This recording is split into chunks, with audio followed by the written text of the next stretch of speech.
Alors, merci d'être venu ce soir pour parler du low-tech web. Je me présente, je m'appelle Antoine Cailly, je suis développeur à Zenica Rennes. Et avant de rentrer dans le cœur du sujet, ce que je vous propose, c'est déjà de définir un peu ce qu'est le low-tech. Alors, je vais m'inspirer de deux sources. La première, c'est Gauthier Roussy, qui est un designer et qui a pas mal creusé le sujet et qui a fait un article assez riche et très nuancé là-dessus. Donc du coup, je lui rends pas hommage en, en extrayant seulement un petit truc de son article. Donc je vous invite à le lire. Mais ce qui m'a vraiment marqué, c'est la différence entre technologie et savoir-faire. Low technology, high techniques. Donc pour lui, on est dans une société qui va de plus en plus vers la haute technologie et qui perd de plus en plus certains savoir-faire. Et le low tech, quelque part, c'est répondre aux enjeux actuels en essayant de rétablir un petit équilibre en mettant moins de technologie et plus de savoir-faire.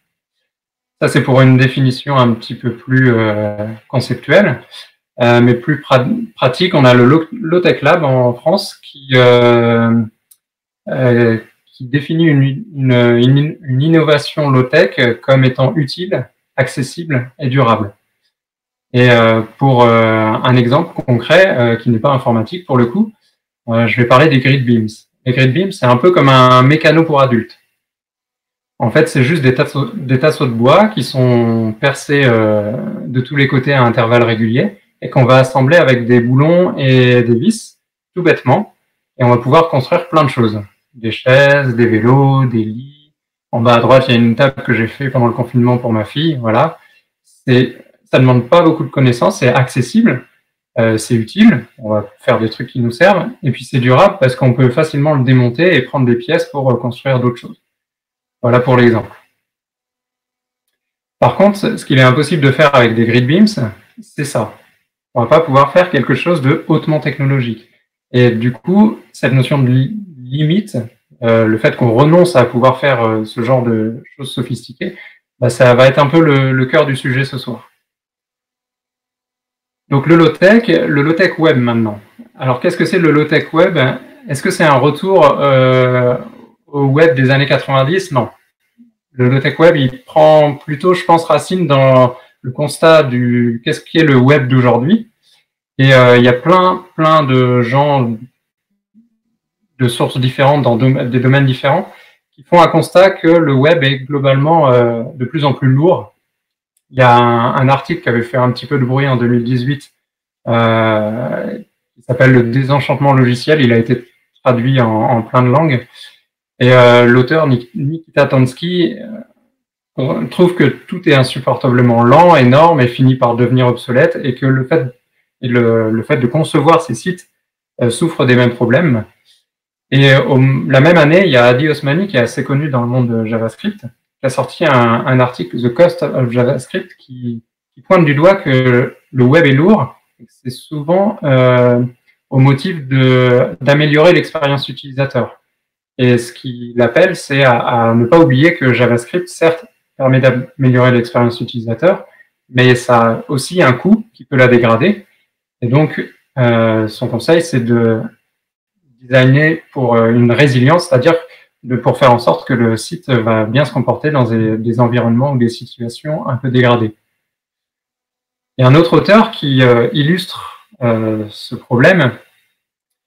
Il a publié une petite page HTML et en bas, c'est juste un paragraphe de texte et à la fin, il nous dit que, en fait, si on scrolle un petit peu la page, on va se rendre compte qu'il a embarqué un bouquin de 260 pages de Charles Dickens et qu'en fait, on s'en est pas rendu compte au moment du chargement. Et ça, c'est pour illustrer que le problème, il vient pas du contenu en lui-même. Le contenu en lui-même, c'est du texte généralement. Enfin, quand c'est du texte, en tout cas, ben, c'est pas ça qui va peser lourd. Par contre, c'est tout ce qu'on va rajouter autour, et lui, il cible plutôt sa critique sur les sites de news. Le texte dans les news, c'est pas ça qui pèse lourd, c'est tout ce qu'il y a autour.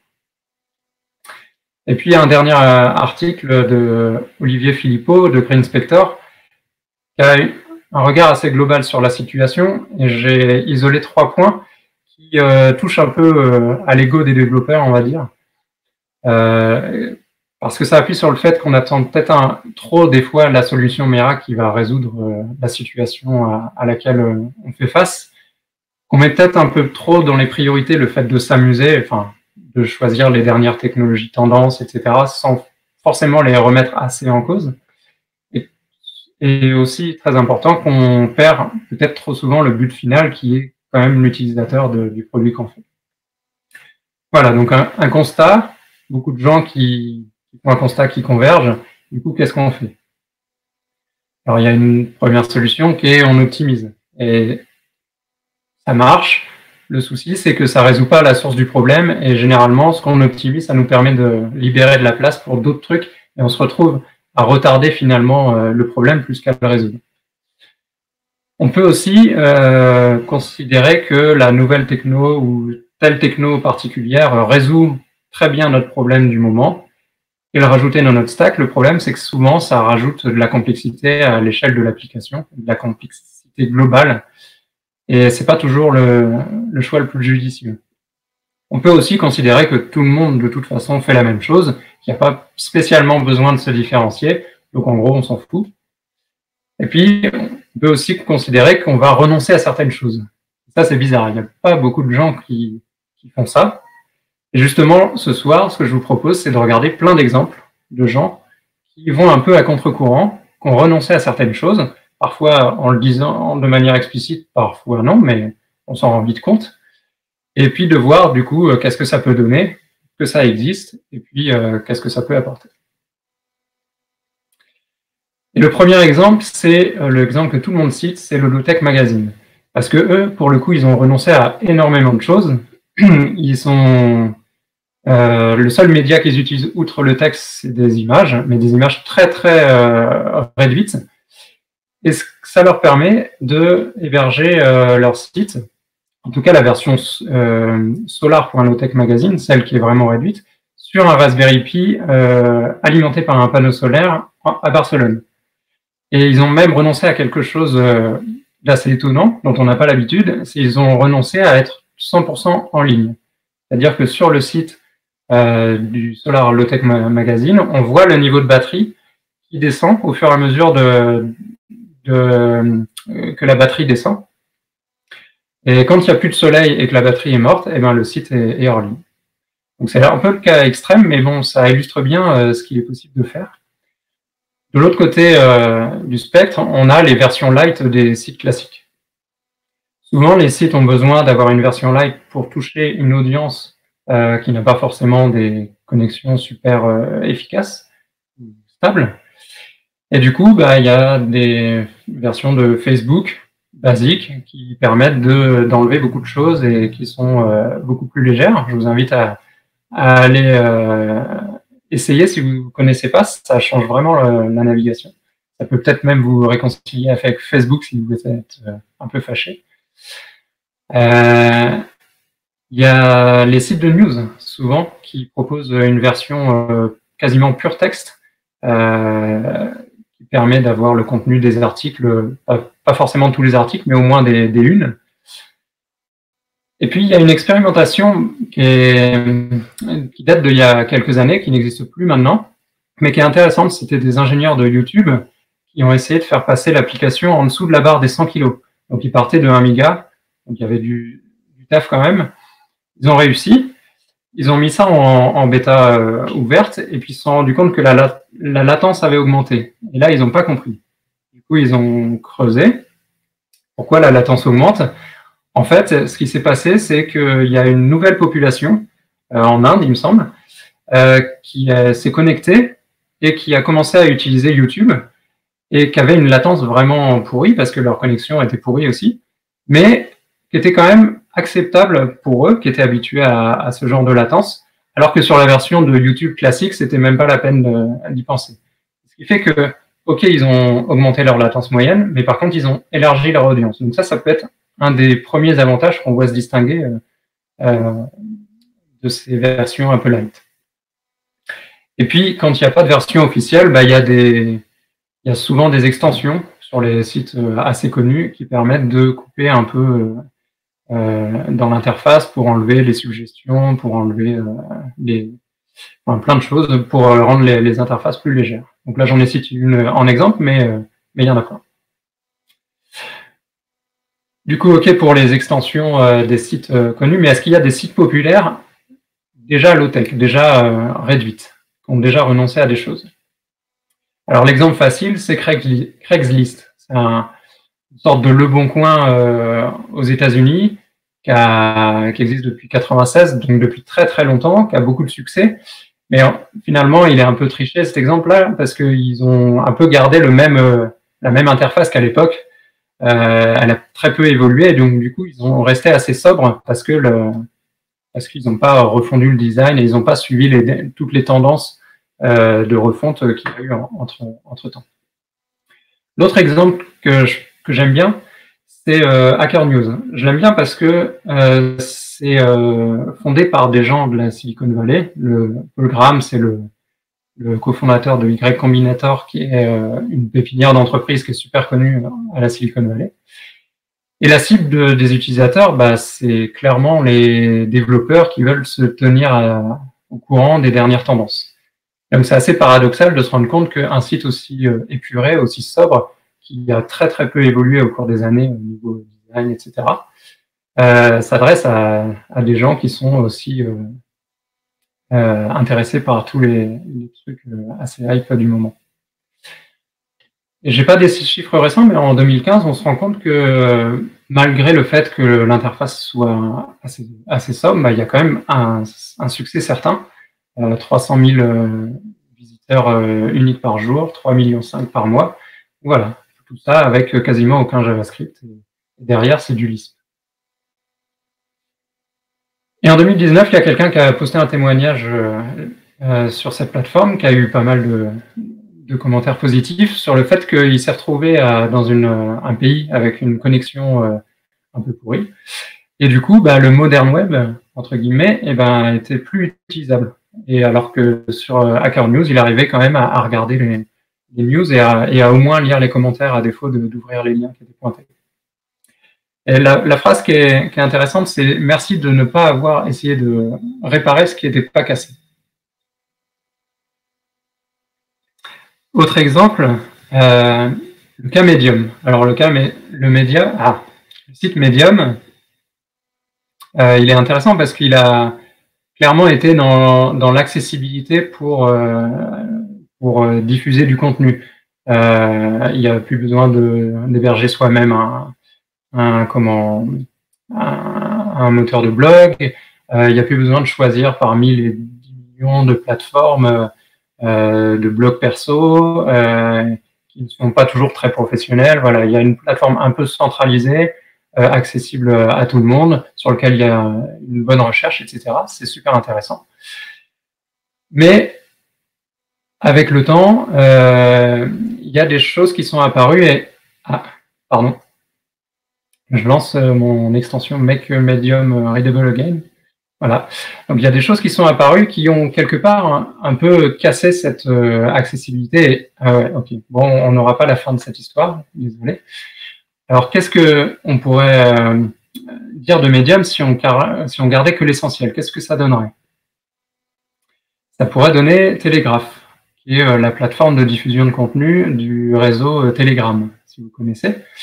Et là, clairement, c'est juste la partie édition de Medium, avec plein de fonctionnalités de formatage sympas comme il y a dans Medium, sauf qu'il n'y a pas tout le reste autour. Et on peut aller plus loin. On peut renoncer à tout ce formatage, etc., et simplement faire une page qui affiche du contenu. On écrit le contenu brut comme ça, save and done, et hop, c'est publié. Le créateur de ce site-là, il a une façon assez élégante de présenter sa philosophie. Et en gros, ce qu'il dit, c'est que il partage le même constat que les références que j'ai citées au tout début sur le fait que le web est lourd, et qu'un site web, de l'HTML, ça suffit à qualifier quelque chose d'un site web. Parfois, il n'y a pas besoin de plus. Il y a quelqu'un qui lui a répondu et qui lui a dit « Ok, mais il suffit d'ajouter parfois un tout petit peu de CSS pour le rendre un petit peu plus lisible. » C'est là qu'on voit qu'avec un minimum, vraiment un ensemble très restreint de technologie, on arrive quand même à faire quelque chose d'acceptable, on va dire. Mais on peut aller encore plus loin. On peut utiliser ITBT. Il y a d'autres sites qui fonctionnent sur le même principe. Ce principe, c'est en fait de ne pas héberger le contenu. Le contenu, on va l'encoder en base 64 et on va le copier directement dans l'URL. Ce qui fait que si on va voir la page à propos de ITBT, eh ben, son adresse, c'est ça. Et ça descend bien plus bas que la page que vous voyez. Donc c'est un peu imbuvable, mais au moins, vous copiez ça dans un email, la personne va pouvoir l'ouvrir parce que, en fait, il n'est pas hébergé, le site. Il est complètement inclus dans l'adresse que vous lui avez collée dans l'email. Et si vous voulez vraiment, si c'est inacceptable de copier une URL, on peut toujours utiliser un raccourcisseur d'URL qui, pour le coup, va jouer le rôle d'hébergeur sans le savoir. Voilà, c'est intéressant. On peut revenir dans des exemples un peu plus basiques. Et quand on parle d'utilité, d'accessibilité, de durabilité, les wikis ils se placent plutôt bien. Et le premier nom qui vient, c'est Wikipédia, qui font des efforts énormes pour être accessibles, même avec des connexions assez faibles. Il y a un autre wiki qui a une approche intéressante là-dessus, qui s'appelle TiddlyWiki. Donc, si vous ne connaissez pas, il y a deux particularités. La première, c'est qu'il y a une navigation un peu spéciale. C'est pas on passe de page en page. En fait, on ouvre des cartes avec du contenu qui vont s'empiler au fur et à mesure qu'on navigue. Donc, en fait, si on veut remonter dans notre historique de navigation, on n'a plus qu'à scroller. Et voilà, ça change pas mal de choses. Je vous invite à essayer si vous ne connaissez pas, mais pour notre sujet, c'est pas ça qui va impacter. C'est plutôt l'autre particularité, c'est le fait que tout soit inclus dans une seule page HTML. Tout ce qui est édition, modification, etc., tout est inclus dans une page HTML. Ce qui fait que la solution la plus simple pour utiliser TiddlyWiki, c'est de télécharger la page HTML du template, de l'ouvrir dans un navigateur, de la modifier, de faire enregistrer sous, et là on a une nouvelle version du wiki avec les modifications qu'on vient de faire, etc., etc. Alors bien sûr, il y a des connecteurs pour éviter d'avoir à faire ça tout le temps, pour synchroniser sur Dropbox, le servir avec un serveur Node par exemple, mais il y en a plein d'autres. Mais au cœur du fonctionnement, on a quand même quelque chose d'auto-porté, et ce qui fait que ça existe depuis 2004, et depuis 2004, en fait, toutes les versions de TiddlyWiki, elles peuvent être ouvertes encore aujourd'hui dans les navigateurs. Il n'y a pas de dépendance cassée, il n'y a pas de rétrocompatibilité cassée, etc. On peut ouvrir toutes les versions de TiddlyWiki qui ont été faites au fur et à mesure. C'est quand même assez impressionnant pour ce genre d'outils. Et puis, l'autre exemple assez classique, c'est l'open source. Utile, accessible, durable. Petit souci, c'est que l'open source aujourd'hui, ça tourne beaucoup autour de GitHub, et qui n'est pas vraiment open source, et on peut se demander est-ce qu'il y a des solutions équivalentes à GitHub qui seraient low-tech, par exemple. Il y en a une qui pourrait remplir cette description, c'est SourceHut. Donc ça propose un repository Git, de l'intégration continue, de la code review, des gestions de tickets, un wiki et un annuaire de projets publics. Et tout ça avec quasiment aucun JavaScript côté client. Je dis quasiment aucun parce que j'en ai pas la certitude, mais je crois qu'il n'y en a aucun. Et là, ce qui est intéressant, c'est sur ce projet-là, c'est que l'auteur, il a clairement dit à quoi il renonçait. Ça fait partie de sa manière de concevoir, ça fait partie du design qu'il a choisi. Et ce qui est intéressant aussi, c'est qu'il il communique sur ce que cette approche lui permet d'avoir en contrepartie. Et le premier point, c'est l'accessibilité. Il se trouve qu'il a eu pas mal de remontées positives de la part de la communauté malvoyante, ou aveugle, en l'occurrence, sur le fait que l'outil était accessible, alors que lui, en lui-même, n'y a passé sur ce sujet-là qu'un nombre très réduit d'heures. En fait, c'est plutôt la façon de concevoir l'application qui, structurellement, est déjà un minimum accessible. Ça, c'est intéressant. Et il y a un autre point, c'est la performance et la stabilité. C'est pour maîtriser vraiment ces stades de performance et de fiabilité, et en l'occurrence, au niveau fiabilité, il y a très peu de coupures non prévues. Eh ben, il dit clairement que il va pas avoir de Kubernetes, Docker, CloudFormation, plein de technos qui seraient pratiquement parfois une évidence aujourd'hui pour lancer un projet, on se poserait même plus la question. Ben lui, pas de ça. Il y a juste des VM provisionnés à la main et dans l'idée qu'il n'y ait aucune partie mouvante qui n'est pas maîtrisée totalement. Et là, on retrouve cet équilibre entre moins de technologie, plus de savoir-faire. Lui, il place le curseur un peu plus vers le savoir-faire que d'habitude. Ça, clairement, il y aurait de quoi en faire une conf en elle-même. L'effet RGPD, bah, clairement, pour le côté low-tech, en tout cas pour le côté web lourd, ça a beaucoup aidé. Et donc, j'en parlerai pas beaucoup, mais je vais quand même citer cet exemple-là qui est assez représentatif de quelqu'un qui travaille à USA Today. Ils ont essayé de faire une version pour les utilisateurs européens dans lesquels ils ont supprimé tout le tracking et toutes les pubs. Ils se sont rendus compte que c'était quand même assez rapide par rapport à d'habitude, et c'est pas étonnant parce qu'ils sont passés de 5 mégas à 500 kilos. Donc ils ont fait un divisé par 10 juste en ne laissant que le contenu, et un peu d'autres choses à côté, mais surtout en virant le tracking et les pubs. C'est assez important comme réduction quand même. On va voir maintenant d'autres exemples un peu plus exotiques que vous connaissez peut-être pas et qui sont un peu plus étranges dans leurs usages, on va dire. Le premier, c'est LibreTaxi. LibreTaxi, l'histoire, c'est un ingénieur de la Silicon Valley, un développeur de la Silicon Valley, qui retourne dans son village natal, en Sibérie. Il se rend compte qu'il n'y a pas Uber là-bas, et qu'il n'y aura sûrement pas Uber d'ici longtemps, parce que déjà la connexion est un peu pourrie, et niveau économique, c'est pas forcément la prochaine place où ils vont s'installer. Il constate qu'il y a un peu les mêmes usages de partage de voitures, mais enfin de trajets et rémunérés via Telegram, mais le problème c'est qu'il n'y a pas vraiment de filtre sur la localisation, donc c'est assez fastidieux de retrouver le trajet qui va le chauffeur qui va nous convenir. Donc lui a l'idée de faire un chatbot. Et là, dans ce contexte-là, le chatbot, ça va améliorer clairement l'accessibilité parce que ça va pas nécessiter une connexion Internet de fou. Et puis, on va améliorer l'utilité parce que on va pouvoir filtrer sur la localisation.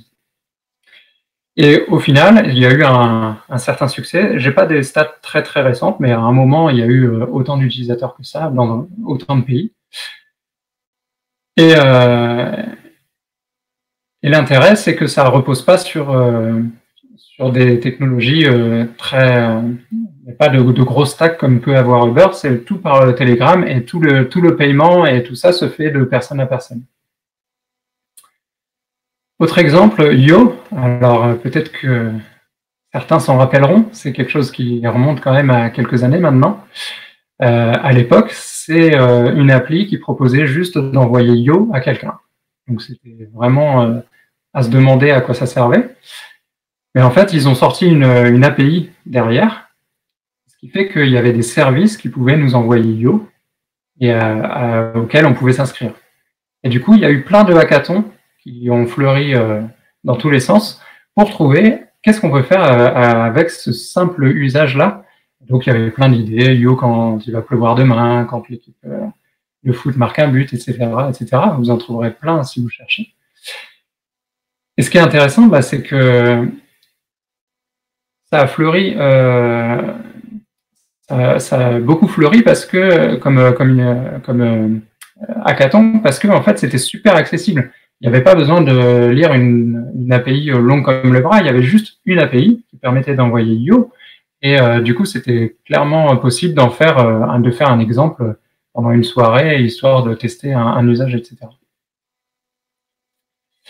Un autre exemple, c'est un réseau social qui s'appelle Scuttlebutt, sur lequel je ne vais pas m'attarder plus que ça, parce que j'ai fait une autre conf sur le sujet, et du coup, si vous voulez en savoir plus, je vous invite à la regarder.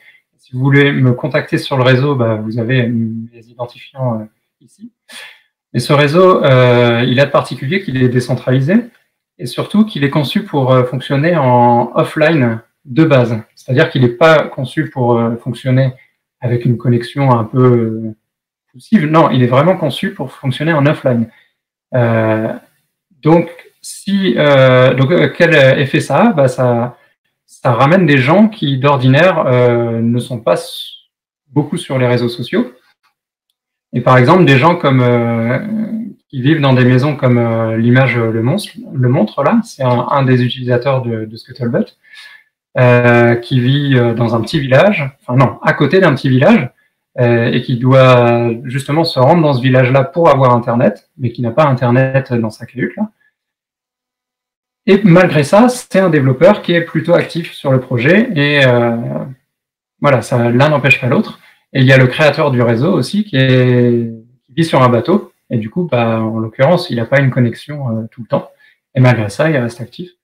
Voilà. Donc au niveau audience, on a encore une fois une audience qui s'élargit, des nouveaux profils, avec ce genre de choix de conception.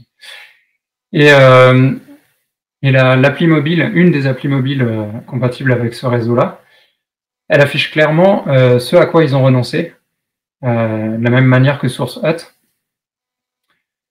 Et là encore, c'est en renonçant à tout ça qu'ils arrivent à faire tout ce qu'ils font à côté. Puis, encore un exemple, alors là, on remonte encore plus dans le temps, c'est presque même trop vieux pour moi.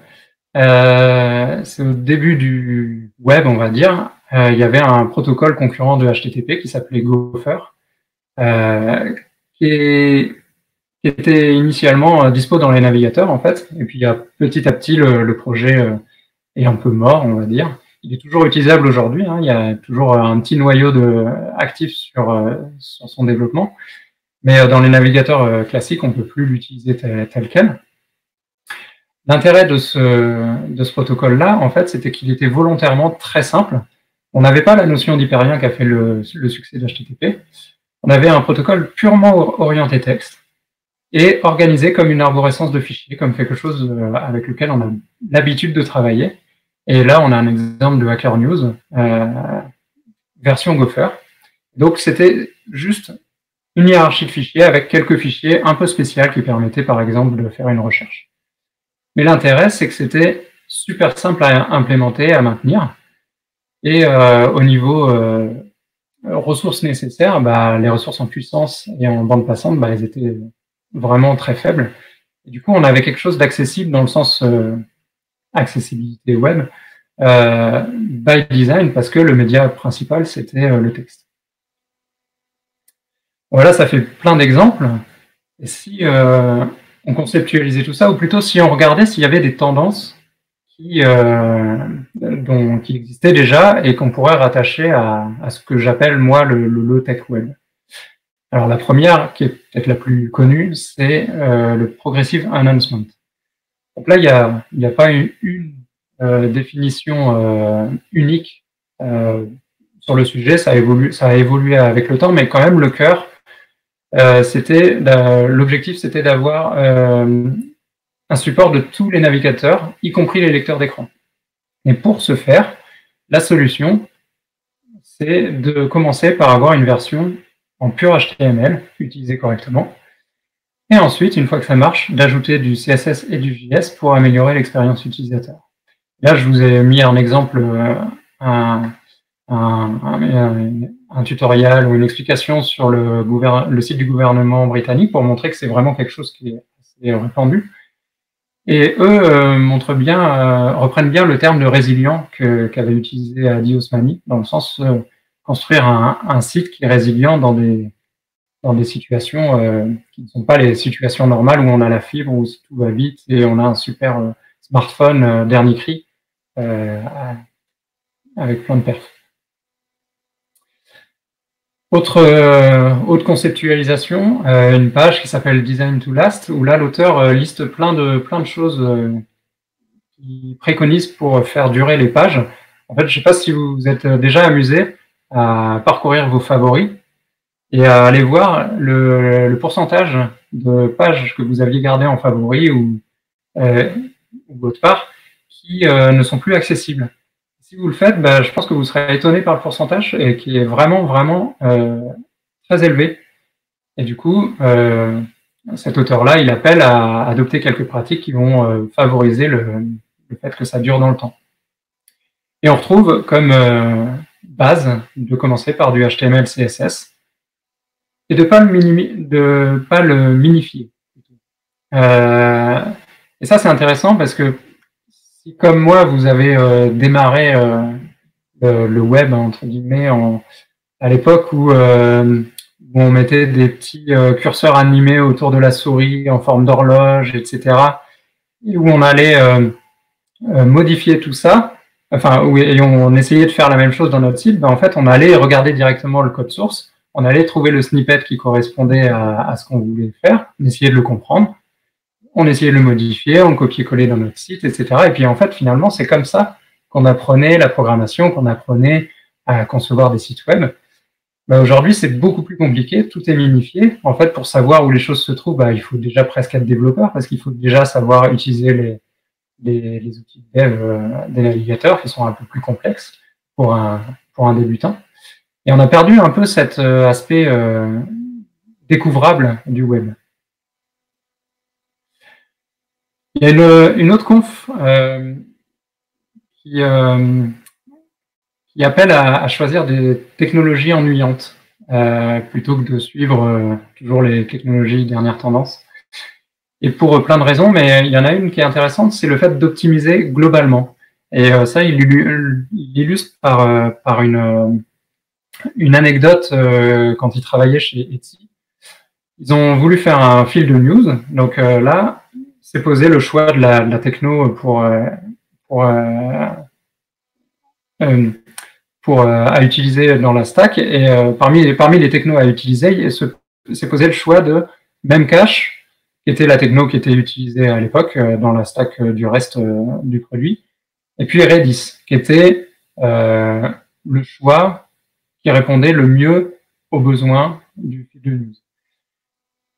Ils ont choisi de rester avec Memcache, malgré le fait qu'ils ont dû développer des choses en plus pour combler le manque qu'il y avait par rapport à Redis.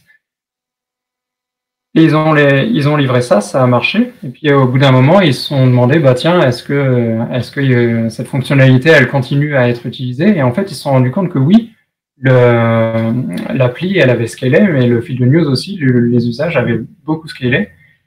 Et en fait, ils s'en étaient même pas rendus compte parce que globalement, l'appli avait scalé, et comme la stack était partagée avec tout le reste, la stack était maîtrisée déjà, et il n'y avait pas eu de soucis particuliers. Donc, ce qu'il appelle à faire, c'est optimiser à l'échelle de l'application et pas forcément aux petits problèmes spécifiques qui se posent à un instant T. Il y a un autre mouvement de design plus pour le coup, qui s'appelle Brutalist Web Design. Et là, on retrouve encore des choses qu'on a déjà vues, c'est-à-dire le but, c'est d'avoir du contenu qui est lisible sur tous les devices, y compris les lecteurs d'écran.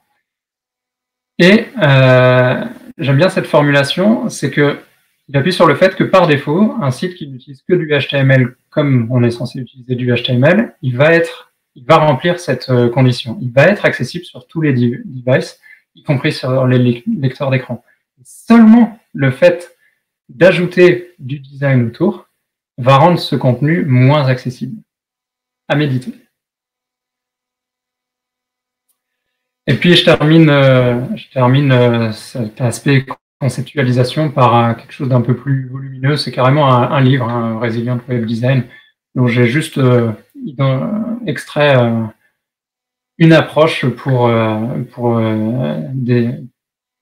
résoudre un problème. En gros, qu'il propose, c'est ou pour concevoir un produit, c'est d'identifier la fonctionnalité cœur, d'implémenter cette fonctionnalité avec la technologie la plus simple possible, et ensuite seulement d'améliorer. Donc là, on retrouve bien l'exemple du HTML qui s'inscrit dans cette démarche-là, c'est-à-dire on commence par juste du HTML, et puis après, on améliore avec CSS, JS, toutes sortes d'autres choses à côté. Dans les outils de dev, est-ce qu'on a aussi des trucs un peu low-tech? Déjà, le low-tech dans les outils de dev, pour moi, ça peut être un appel à réhabiliter un peu le fait maison. Dans le sens où moins de technologie sur étagère et plus de savoir-faire. Parce que, en fait, je suis d'accord avec Laurie Voss, qui exprime que selon elle, la décision de refaire son propre framework, c'est quasiment tout le temps la mauvaise solution. Je suis d'accord avec elle si on se place seulement d'un point de vue technologique, si on veut refaire le framework qui fait la même chose qu'à côté, on va forcément y passer 10 fois plus de temps, tomber dans les mêmes erreurs. Souvent, ça s'avère être le mauvais choix. Mais si on se place du point de vue savoir-faire, maîtrise de ce qu'on fait et adaptation au contexte, adaptation au vrai cas d'usage, donc là, au côté utile de la chose, finalement, je suis aussi d'accord avec TJ, qui est un développeur hyper connu dans l'écosystème Node, qui exprime que lui, en fait, le fait d'avoir développé soi-même des produits, c'est comme ça qu'il a appris tout ce qu'il savait, dans le sens où, voilà, c'est comme ça qu'on acquiert aussi le savoir-faire. Donc il y a un équilibre à trouver là-dedans, mais j'ai l'impression que cet équilibre-là, encore une fois, il est plutôt en faveur d'aller chercher la technologie sur étagère sans se demander si on peut pas faire quelque chose d'un peu plus simple, un peu plus spécifique au contexte, et dont on aurait la plus grande maîtrise technique. Et un autre exemple de ça, c'est par exemple quelque chose qui m'a un peu étonné quand je suis tombé là-dessus, l'idée d'écrire de l'HTML en HTML. Et quand j'ai lu ça, je me suis dit, mais c'est bizarre comme idée quand même. Enfin, on est en 2020, on fait plus ça. Et en fait, c'est peut-être le fait de même plus poser la question qui est bizarre. Finalement, si on a besoin d'écrire de l'HTML, est-ce que l'écrire en HTML, ça devrait pas être généralement une des options qu'on envisage si jamais le contexte fait que c'est la meilleure option.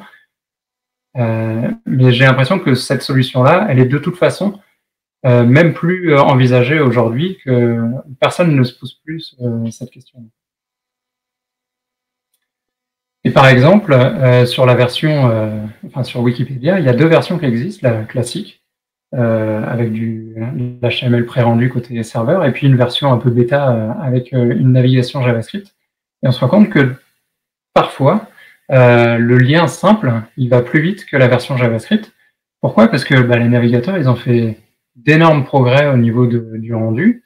Ils arrivent à afficher de l'HTML au fur et à mesure qu'ils le reçoivent, et ils n'ont pas besoin d'attendre que la totalité soit arrivée. Alors que côté JavaScript, c'est bien souvent nécessaire d'avoir tout le contenu, et il y a toujours le cost of JavaScript qui va rentrer en compte. Donc c'est pas tout le temps évident que la navigation JavaScript, par exemple, sera plus rapide qu'un lien classique. Je vais quand même citer deux outils qui sont plus utiles en dev, je dirais, et qui sont, à mon avis, assez low-tech. Le premier, c'est patchb.pub, qui est une sorte de if this then that Lite. Donc, si vous ne connaissez pas if this then that ou IFTTT, c'est quelque chose qui branche plusieurs services de manière à ce que quand il se passe un truc dans un service, on le branche à une action dans un autre service.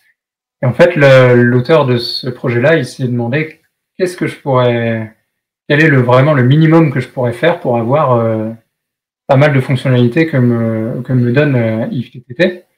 Et en fait, ce qu'il a trouvé, c'est juste des canaux HTTP sur un serveur, c'est-à-dire qu'on a juste à envoyer une donnée sur une URL, et en face, la personne, elle va juste écouter cette URL-là, elle va faire une requête GET comme comme on fait sur un navigateur, et elle va recevoir la donnée. C'est juste ça, c'est une brique logicielle qui est très simple. Et il y a un autre système pour publier à plusieurs personnes, où il y a juste à rajouter PubSub dans l'URL. Et voilà, ça fait juste ça. Et de la même manière que Yo, en fait, il a trouvé plein d'utilisations à cette petite brique, à commencer par l'hébergement de son site web, du site web du projet, qui est hébergé de cette manière-là. En fait, à chaque fois qu'on visite le site, en fait, le navigateur fait un get sur un des canaux dont je parlais juste avant. Et il fait du partage de fichiers, de la notification la notification du pauvre, on va dire, mais qui fait quand même l'essentiel du service, etc., etc.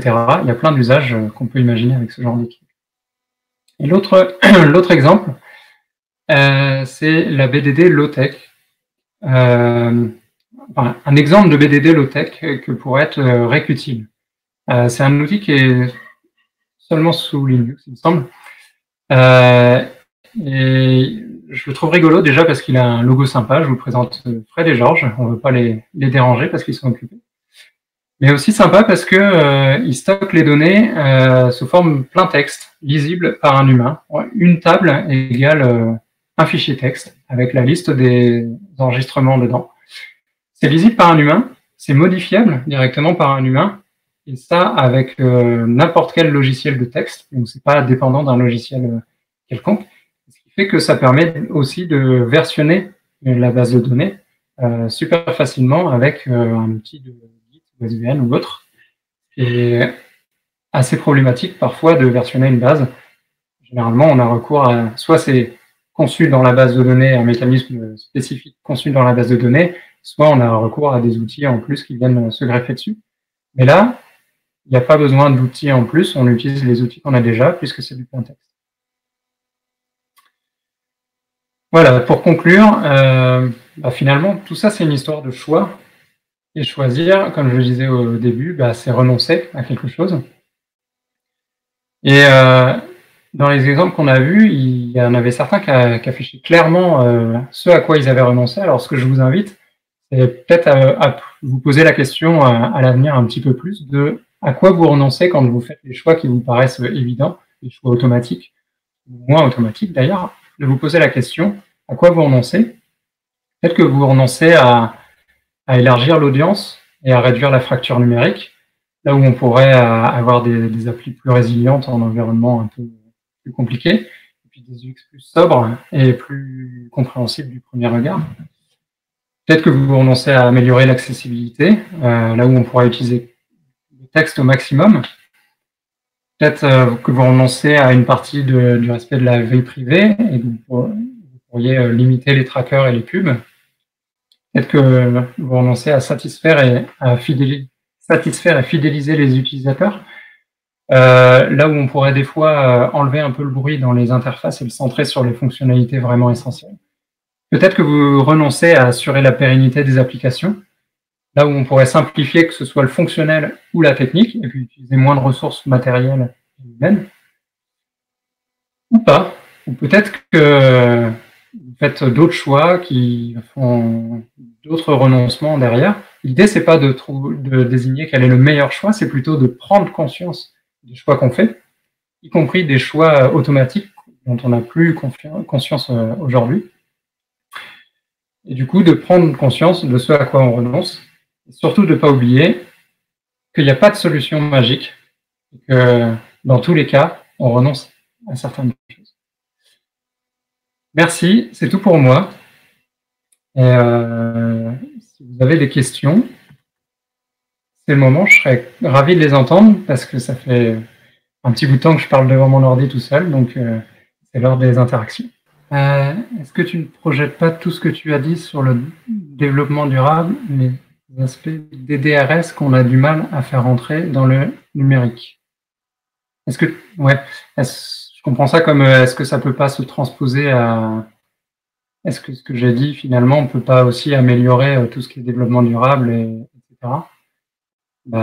Si, en fait, je pense que ça fait partie justement des choix qu'on ne fait plus. Des choses auxquelles on renonce sans même se poser la question. Clairement, il y a enfin, ces aspects, que ce soit RGPD, développement durable, etc., c'est souvent des choses qui viennent après, ou en tout cas quand ils viennent au début, sont souvent très très bas au niveau des priorités. Donc du coup, le résultat, c'est que les choix sont plutôt technologiques, alors que parfois, des choix plus techniques, savoir-faire technique, moins technologiques, pourraient probablement aller dans un mieux sur ces sujets-là. D'ailleurs, l'article de Gauthier Roussy, que j'ai cité au tout début, lui parle bien d'une dimension politique de l'aspect low-tech et de l'aspect que ça peut répondre aux grandes questions de l'époque, pas seulement du point de vue informatique. Alors, il y a une autre question. Est-ce que tu préconises une méthode particulière pour enrichir une interface web par des informations consommées sur une API REST en gardant une philosophie low-tech?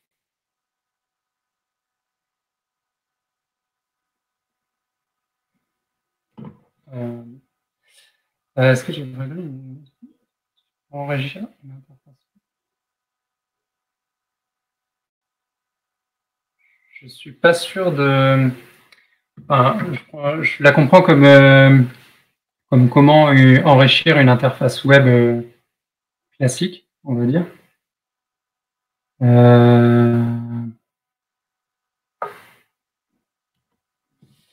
suis pas sûr de bien comprendre la question. Préconiser une méthode, il y a plein de, enfin, toute la partie conceptualisation, clairement, c'était ça. C'était des méthodes d'approche différentes, mais bon, avec un cœur commun quand même, mais des approches de design et de conception qui peuvent être inspirantes. Allez faire un tour sur Sourcehut et sur le blog, et sur le blog de Drew Devolt, qui est l'auteur. Il parle beaucoup de comment il approche la conception de son produit. Pour le coup, c'est un produit qui a un certain nombre d'utilisateurs, donc c'est un vrai produit commercial et qui rapporte de l'argent. Donc voilà, je pense que c'est tout ce que j'ai à répondre là-dessus. Pas de méthode en particulier, si ce n'est les références que j'ai citées. Et surtout, une approche qui est liée au contexte et pas une méthode qu'on va appliquer sans se demander qui sont les utilisateurs, quelles sont les contraintes existantes, etc. Autre question, est-ce que vous introduisez ces principes et les conséquences de ces choix avec vos clients? Si oui, vous avez des exemples? C'est assez rare hein, en ce moment. C'est clairement à la marge. C'était un peu le but de cette présentation, c'était un peu de montrer que c'est possible de faire différent, parce que c'est des approches qu'on n'a pas l'habitude de voir. Il y a un peu de mieux, je pense, sur le créneau, je vais appeler ça Green IT, sur le côté éco-responsable du développement logiciel. Il peut y avoir une manière d'aller vers du mieux de ce côté-là. Mais aujourd'hui, non. Clairement, enfin, pas de manière aussi impactante, en tout cas, que les exemples que j'ai cités. Mais le désir est là. Je pense que c'est important d'aller vers là. Que c'est pas tout le temps un intérêt éco-responsable ou vie privée. Parfois, c'est aussi une question tout simplement économique. Si on prend des technos qui durent dans le temps, qui sont accessibles sans avoir 10 ans d'expérience ou des choses comme ça, et ben ça peut être bénéfique d'un point de vue économique. Avez-vous déjà eu une approche low-tech pour un client? C'est un peu la même question. Pas vraiment, non. C'était plutôt des décisions spécifiques à la marge, mais pas une approche sur un produit dans son ensemble, ce qui finalement a un effet assez négligeable au final. Mais voilà, il y a peut-être une porte ouverte avec tout ce qui est éco-responsable. Et l'idée, ce serait peut-être aussi de faire un exemple qui marche et de montrer que c'est possible, y compris en France, enfin voilà, des exemples plus locaux, plus proches des cas courants de nos clients pour montrer que ça marche et peut-être appeler d'autres projets derrière. Et si vous avez des initiatives de ce genre-là, d'ailleurs, plus locales, ou qui sont simplement pas citées dans la conférence, n'hésitez pas à les mettre en commentaire ou de YouTube ou directement à me les envoyer. Voilà. Ça m'intéresse beaucoup. Est-ce qu'on peut considérer Gatsby.js comme se rapprochant du low-tech par l'approche site statique? J'aurais tendance à dire, alors déjà, c'est pas quelque chose de linéaire. Enfin, ce qu'il faudrait pas comprendre dans ce que j'ai voulu dire, c'est que on a une règle et tout à droite il y a le high tech et puis un peu à gauche il y a le tech. C'est plutôt, comme je disais, différentes priorités choisies. Donc il n'y a pas de, enfin voilà. Suivant le contexte, le Gatsby peut apporter des choses qui sont vraiment nécessaires, mais parfois le contexte fait qu'on a simplement besoin d'un site statique tout bête. Et là, on peut se demander si ça vaut le coup de passer par un framework JS rendu côté serveur, puis ensuite puis ensuite servi en statique, pour simplement servir en statique directement. Par exemple, écrire les pages HTML en HTML si elles ne sont pas dynamiques, ou avec des choses qui facilitent un peu plus l'écriture, enfin la conception des pages, ou écrire en Markdown et simplement générer le Markdown, transformer le Markdown en HTML sans besoin de passer par du JavaScript. Ou si on veut le côté un petit peu réactif, il y a des choses comme TurboLinks, et il y en a d'autres, je crois, qui amènent c'est un petit bout de JS qui va apporter un petit peu de réactivité au site, mais tout en restant avec quelque chose de vraiment rendu côté serveur en statique. Pour la petite histoire, il y a Basecamp qui a sorti un nouveau système d'email récemment qui s'appelle A. Et eux, c'est du rendu côté serveur avec du TurboLinks utilisé côté client. Juste pour ajouter la petite dose de réactivité qui va bien, mais ça fait partie de solutions qui sont utilisées sur des produits commerciaux. Ok.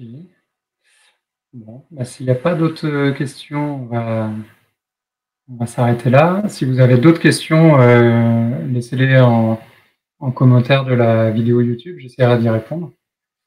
Et n'hésitez pas à me contacter sur Twitter si vous avez d'autres questions, à aller voir Scuttlebutt et à me contacter dessus aussi. Et voilà, je pense qu'on peut s'arrêter là.